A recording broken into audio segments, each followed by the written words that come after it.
Good day, everyone. This is Pineleaf Needles, and welcome to DDO Players News, where we take a look at the latest news in DDO and here at DDO Players. And please welcome my co-host from Ravenloft, Dracula. Hey, everybody. I hope everybody successfully survived their turkey coma. Three off with that intro, didn't I, finally? Yeah, that's quite a trip on there. And the big news at Turbine this week is that they took the week off for Thanksgiving. Yeah, that's right. There is nothing going on in DDO land right now. Which I guess is good, because they deserve some time off, too.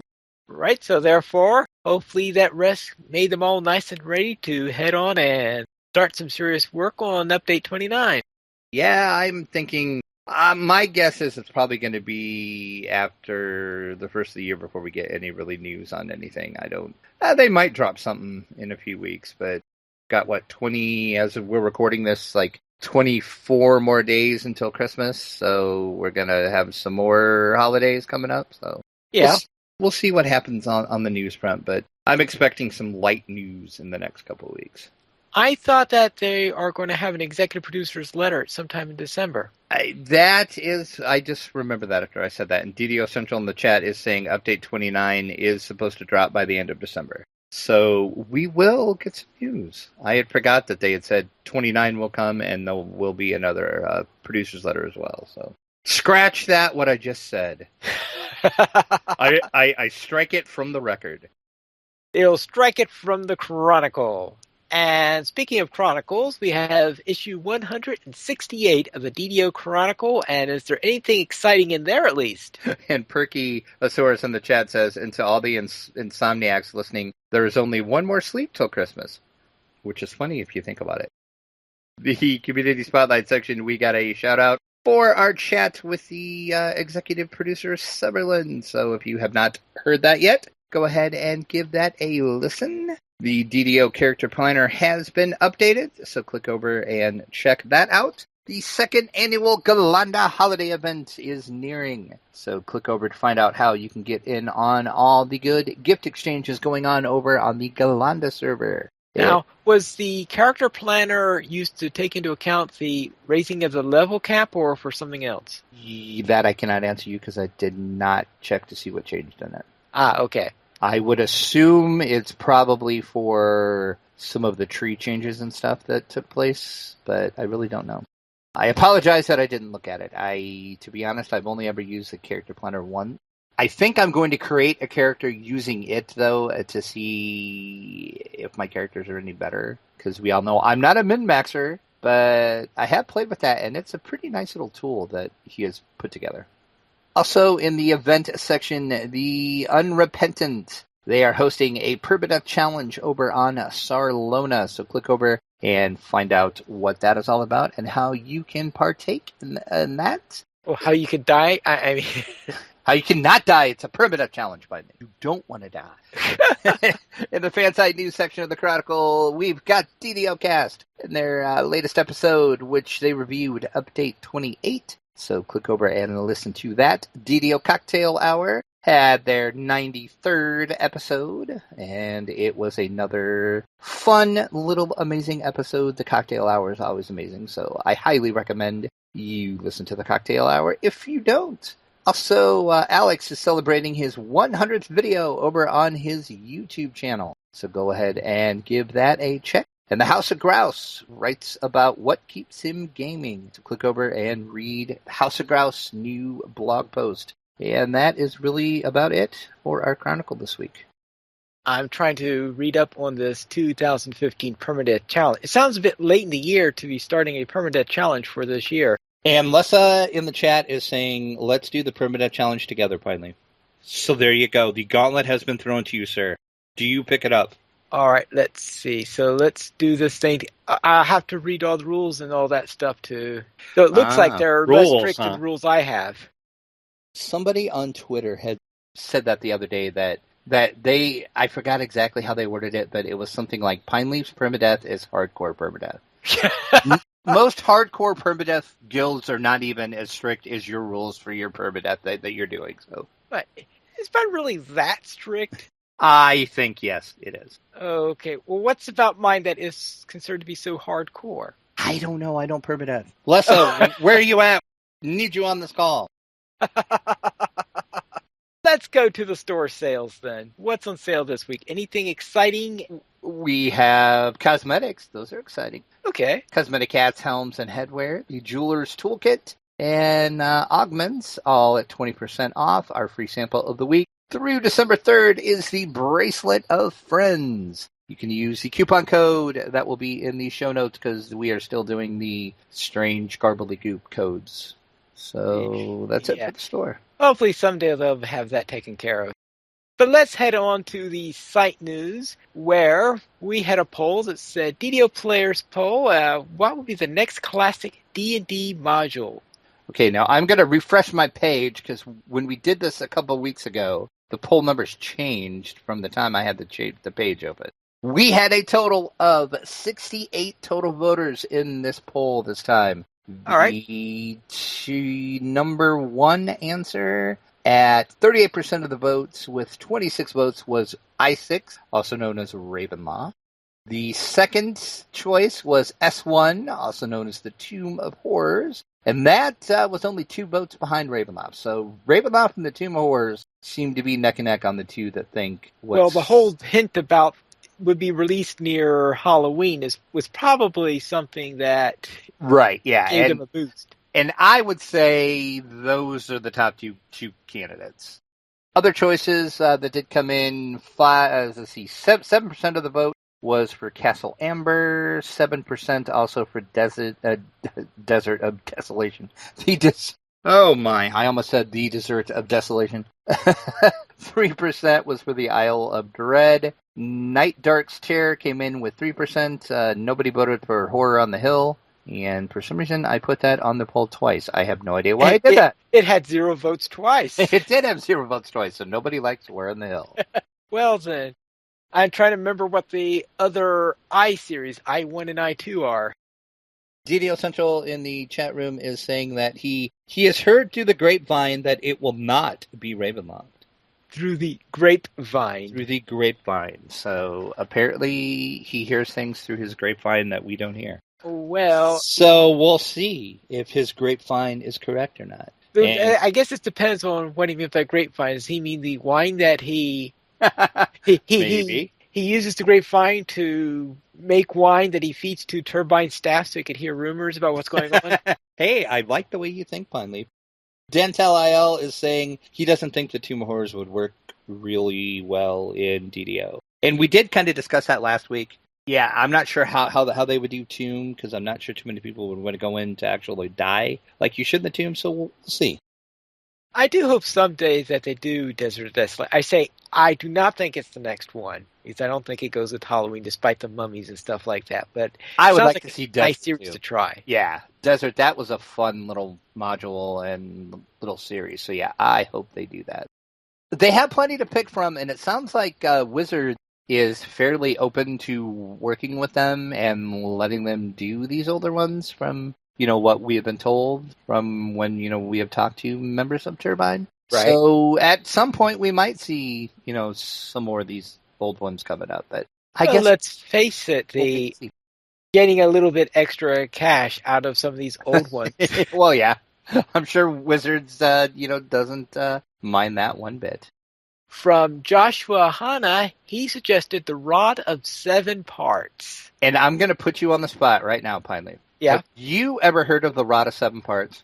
I know it's one of the artifacts that was listed at the end of the DDO, not the DDO, of the D&D Dungeon Master's Guide in the Magic Items section. Right.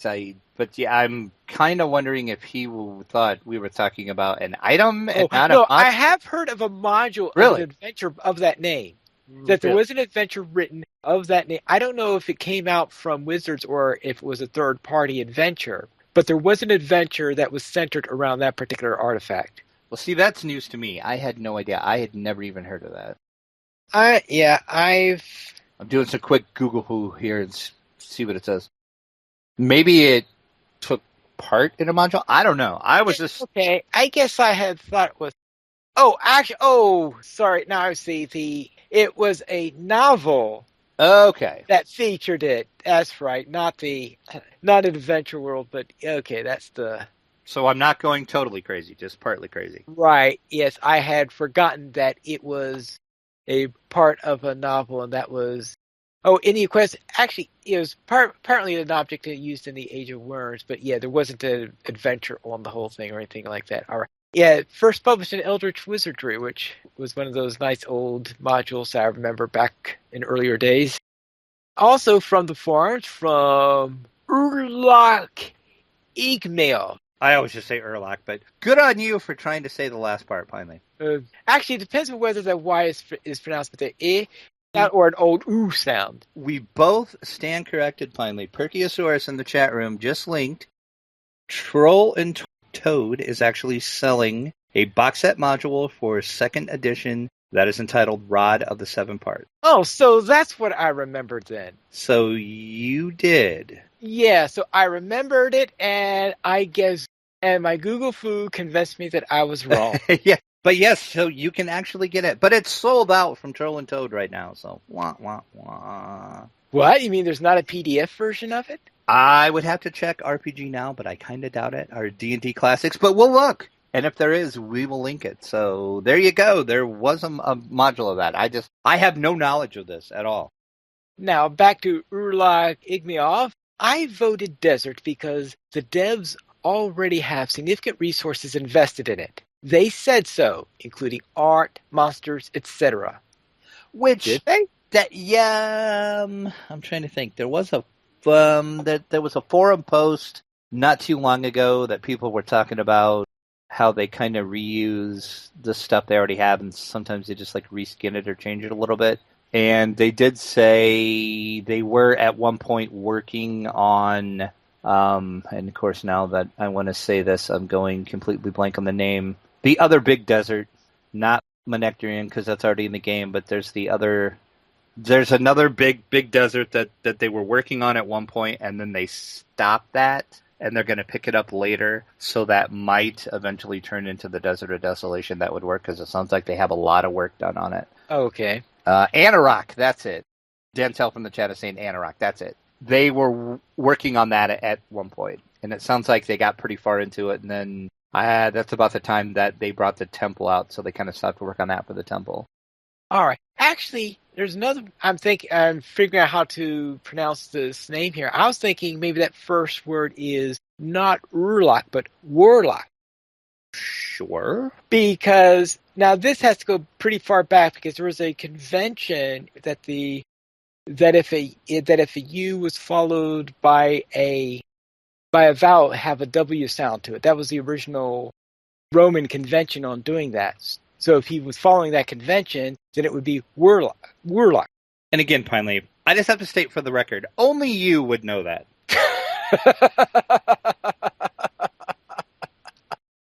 Just right. saying. All right, let's go into news beyond DDO. Can you tell we're like stretching for stuff to talk about here, folks? Fantasy Grounds has a Steam sale. Ooh. Yeah, Steam has their fall sale this time. It's called the Exploration Sale. Nobody knows why it's called that, but that's just what it's called. You need to explore for the sales. There you go. That's right. And it looks like Fantasy Grounds, I can't say all of the DLC. Most of the DLC is included in the sale. The Fantasy Grounds software itself is 25% off at $29.99, or you can buy the 4-pack at 25% off as well for $89.99. We have the DLC, which range anywhere from 25% off up to 33% off. So prices anywhere between $7.49 and $13.49, around in there. That's about the average price range for the DLC, and which, if you're not familiar with the DLC for Fantasy Grounds, that is basically your modules and your adventures. So if, like, let's say, for instance, you wanted to buy the Princess of the Apocalypse adventure, you would buy that as DLC that you could run in Fantasy Grounds. So it's just like you would be buying the actual book, but instead of buying the book or the PDF, you're just buying database structure from Fantasy Grounds to incorporate it into your game on Fantasy Grounds. And I want to thank Mock Taskmaster for porting the sale out to us, because I did not even think to look to see if anything D&D related was on sale during the Steam sale. And he sent me a note and said, hey, Fantasy Grounds is on sale. So thank you for sending that along, Mock. All right, then let's head into on our tabletop, where there is a game based on Albert Einstein. There will be soonish, no idea when, not much is in really... a relatively near future. Oh, I see what you did there, Bonnie. That was well played, sir. Artina has been selected as the publisher of the game about the life and times of Albert Einstein, the exclusive licensing agent for the estate of Albert Einstein, who even knew that he had an exclusive licensing estate, but apparently he does. They picked Artina, and if that name sounds familiar to you, that is because we talked about them and covered them not too long ago, specifically during our Gen Con coverage. They are the people that put the Tesla versus Edison War of the Currents board game out. I'm sorry, I lost my place for some reason. My screen decided to scroll by itself again. I gotta check my mouse. I think my mouse is demon-possessed. More on demons later. Hint, hint. Spoiler alert. We are excited that Artina is bringing Einstein's story to tabletop gaming. Their renowned treatment in the genre of other scientific personalities, such as the likes of Sir Isaac Newton, Galileo, Thomas Edison, and Nikola Tesla, give us great confidence, and we are delighted to be working with them on the project, says Kevin Connolly. He is the director of rights representation for Corbis Entertainment, who owns all the rights to Einstein. It's set to come out in 2016, and that is all we know. So stay tuned. Any more information that comes out, we will pass along in our new board game section of the site, which people really seem to be liking. Then let's head into our week in DDO. And what were you up to? Not a lot in DDO, actually. I was kind of busy, of course, with the holidays and everything, but I did get a little gameplay in. My Shader Kai still sitting at level 18, running the Devil's Gambit still getting no drops. Nobody is shocked by this. My Ranger Rogue reached level 18 when I was playing with you, sort of, kind of. When we got done, and of course I will let you talk about what we did, as you always do. When we got done with our gameplay last week, you had asked me how close I was to you reaching 18, because you had leveled. I was fairly close. I forgot how much I was away, but I'm like, all I'm going to have to do is run one more quest or something, and I'll hit it. And so you went and leveled, so I went and ran Grim and Barrett, did it on hard, was hoping maybe possibly the loot gods would shine on me, and I would get the quiver, but nope, no drop. But I did hit level 18 by running that on hard, so that's all it took. In-game, other than, what you'll talk about what we did, that's really all I did. But the biggest thing I did is on Friday, we did start the new D&D campaign that I'm running with my group of friends. And it went fairly well. They found themselves outside of the town of Hillsfar in the Forgotten Realms, as they were just standing around this road trying to figure out what to do. They heard this horrible racket, and this old guy comes stumbling out of the forest, bleeding pretty bad. The dude looks like he wasn't going to make it. Cleric went over, tried to heal him, gave him some healing, but he died anyway from his wounds, which nobody could actually see any wounds on him, but just could tell he was bleeding pretty bad and he was in bad shape. Internal bleeding. And of course, my friends being my friends didn't think to actually try to figure out what was wrong with him, but that's okay. They missed a great opportunity there, but that's all right. So the rogue decided, to be a rogue and search the body. Well, in doing so, he found a rambling madman note that didn't make much sense. Basically gave them a few different locations to check out. There was a lot of talk of evil and demons and doom. That's basically the gist of the note. Out of curiosity. Sure. Were these literally rambling notes, or were they a code disguised as rambling notes? They were. It was literally a random rambling note. Okay. It did not make much sense. It was all kind of written in verse. He talked about where the roots run deep and they are red. There's boxes, stuff like that. So they kind of know where to go. So they decided to check out the first part of the note, which led them to a small farm outside of town, which was one of the farms that grow beets. So they kind of put two and two together and figured, oh, that must be when in the note it was talking about the roots being red and running deep. That was beets. So I was kind of impressed they kind of put that together. And then they went in the farmhouse and found out some weird things were happening in this house. The first thing that they noticed was there was only 2 humans in the house and everybody else was a non-human. There was dwarves, there was tieflings, there was half-orcs, there were halflings, but only 2 humans. So they found that kind of weird. And the lady of the house, kind of after they talked to her, they told her that she just had a baby. She wasn't supposed to be able to have babies. And they adopted all of the kids, which were the non-humans that they saw. And then as soon as they started adopting this kid, she had 6 kids. So there were 6 babies screaming, running around. There was a lot of things. She asked one of the little halflings that was in the house to take them out in the barn to help them do some chores, and then they could get some food if they did these chores. So the halfling took them out in the barn, and there was a goat out there getting ready to give birth, but they could tell something was wrong. The paladin did his little detect evil thing that paladins do, and he said this whole place just reeked of evil.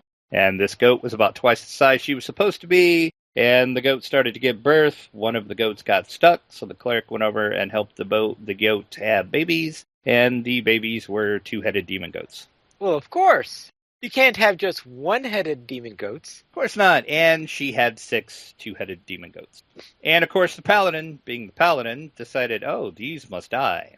Well, that didn't go over too well because that just ticked them off, and then and then the actual mama goat, which was not the mama goat that was giving birth, but the actual mama demon goat, came and hilarity ensued. At least hilarity for me because they about killed the party. It was a crazy fight, and at one point I had the monk down to 2 hit points. If the cleric couldn't have killed him, or healed him, I should say, I could have killed a party member.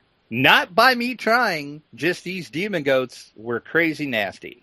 But okay. But you're the one who created the monster in the first place, right? I did not, actually. Oh. This is a pre-made module. I am not familiar with this pre-made module. It is part of the Rage of Demons storyline. It is actually part of the D&D adventures that if you go to a friendly local game store, you can run, but you can run them at home as well. Okay. And actually, this was, I want to say, not the last issue of Dragon Plus, but the issue before that. The link to download it was in Dragon Plus. Okay. I will link that in the show notes as well if anybody want to check this module out. I am making some slight changes to it, but overall I'm pretty much sticking to what's there. So I thought you're changing it so your party members can read it. No, well, no, they don't act. Well, I guess now they know what it's called. Oops, because some of them do listen, so forget I said that.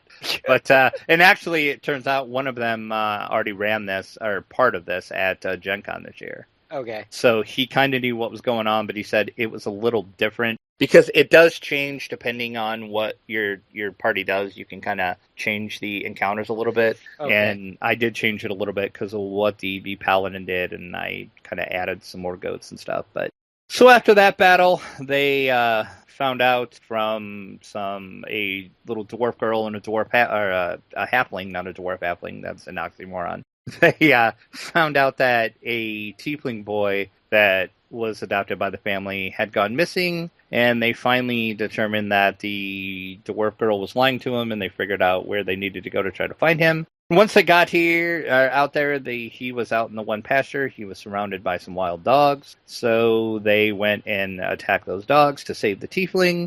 And after they started attacking the dogs that were out there, the alpha dog came And that thing was nasty, too. I had the cleric down to 2 hit points. So I almost had two kills. Almost. That close.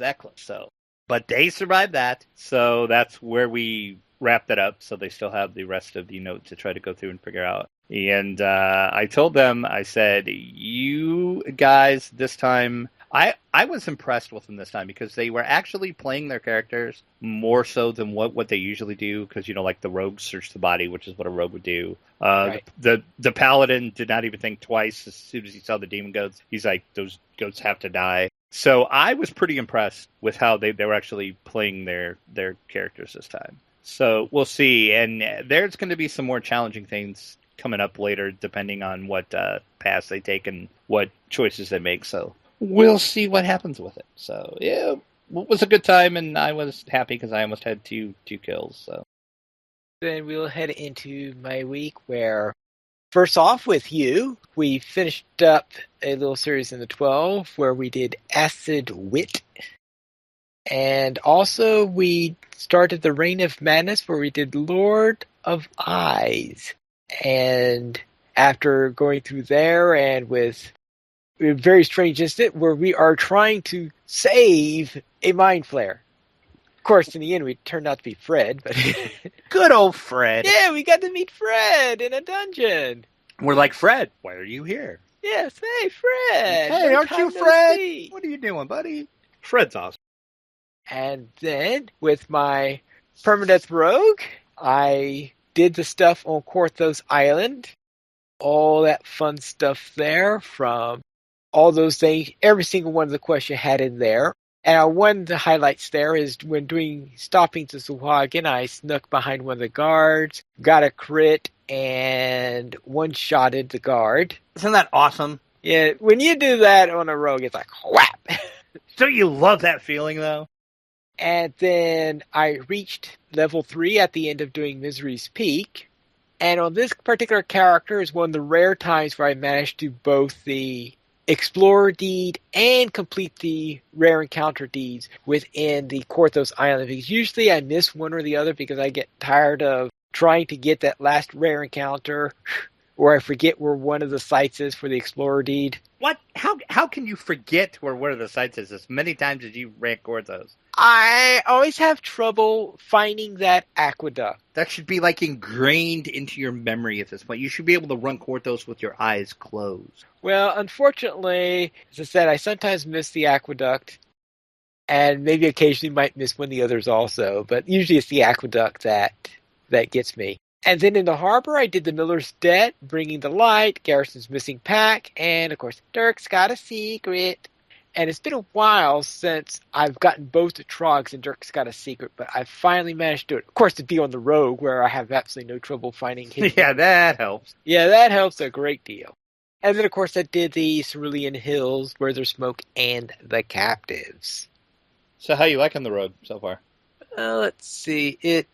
Well, I'm liking being able to find those secret doors. I have still not gotten quite the feel yet of using sneak enough or something like that, especially when you consider that I often have these two henchmen following me. Yeah, see, the key is if you have henchmen with you, you need to hope that they actually do what you tell them to do, and you need to plant them back somewhere, and then you just go sneak ahead. Yeah, but... And then, as I said, hope they actually stay where you tell them to stay. Yes, I guess that is a possibility. I just have to be careful on how I do that because using that too much, because there's one of the rules on the permadeath thing is to not to try to take advantage too much of the algorithms of the hirelings to allow you to go through a difficult part without the hirelings and then bring them in for the boss fight or anything like that. Oh, I see. So there's I have to be careful because on the rogue, of course, that's part of the integral strategy is to scout on ahead. So I have to think of how I will fit that in with that matter. Hardcore pine leaf rules. Actually, I got the idea for that rule from Lessa's guild. Oh, probably Sublime? Yeah. Ah, okay. And I got the impression that Sublime was one of the more lenient guilds. If you would like to help DDO players, you go to the donations page where you can support the Players Alliance on Patreon, and there you'll find rewards, including a mention on DDO Players News, or even be a guest host with us. Unless I disagree with you, she says Sublime is. So you are correct in your assumption, Pilot. All right. Then this week we had no emails, but if you would like to send us one, you can send it to podcast at ddoplayers.com. You could also follow us at Twitter, the Players Alliance, at Players Ally, DDO Players, at DDO Players, Draculetta, at Draculetta_72, and Pineleaf, at Pineleaf Needles. The Players Alliance has 4 live shows. Every Monday at 8:30 p.m. U.S. Eastern Time, we have DDO Players News. Every other Thursday at 9 p.m. U.S. Eastern Time, we have XP Quest. Every Saturday at 8:30 p.m. U.S. Eastern Time, we have Locho Players News. And every other Saturday after Locho's Players News, we have Tales of the Free Folk. And you can join us for our live shows at ddoplayers.com/live. That is all for tonight. This is Pineleaf Niels reminding you to quest responsibly.